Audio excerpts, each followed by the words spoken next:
This is the Unbreakable Golfers podcast, where we're shining a light on your pain and weakness and how it is affecting your positions, your power and your performance on the golf course. Is that a goat?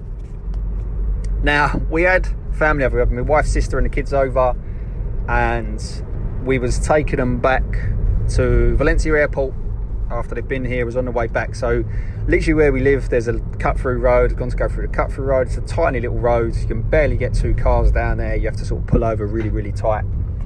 And we've just left the house. We're on the way to the airport. We've only been in the car a few minutes.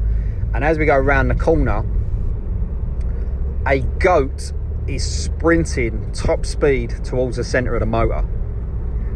Now, obviously I was slowed down to a stop, and all I could see was this vision of what was going to happen. In my mind, this goat was going to run up the centre of the bonnet of the motor, up the glass, smash the windscreen, across the top of the roof, smash the car to bits and jump down the other side.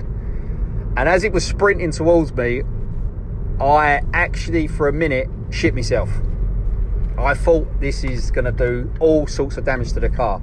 It was going flat out. It got literally close to the car, done a little check one way, and then went straight round the motor without doing any damage to it whatsoever.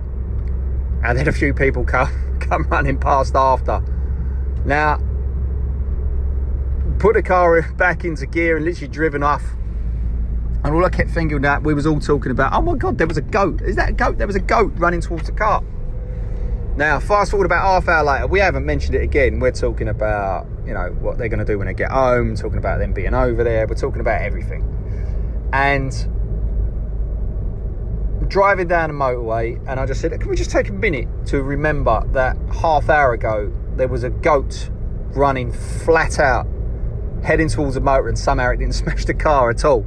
We all laughed and moved on. Now, this is generally what happens. People remember pain, and they don't really remember things that aren't strategically painful. Strategically? What the fuck's that word? Strategically or specifically. That was putting them two together. So there are things that aren't specifically painful. Now, let's talk about this on a golf course. So a golfer would remember when he walks into the bar after the 3-foot putt that he missed, or the easy comebacker that he should have just tapped in and he leant over and didn't give it his all and he's missed it. He will remember that because of the pain. But he won't really remember and talk about the one where he hooked left and it hit a tree, hit a branch, bounced down, hit the cart path and rolled into the centre of the fairway 100 yards away from where it should have been.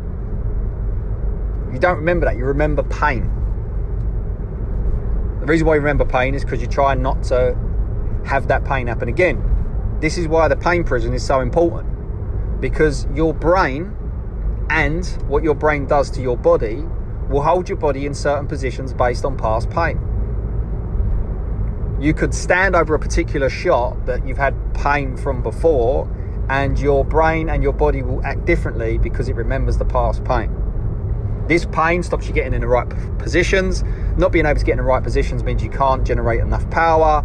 Not being able to generate power, which means your performance lacks the ability, the strength, everything that you want it to do, what you could do, what is possible for you, because you cannot generate that power. So the easiest way to increase your performance, easiest way, is to generate more power.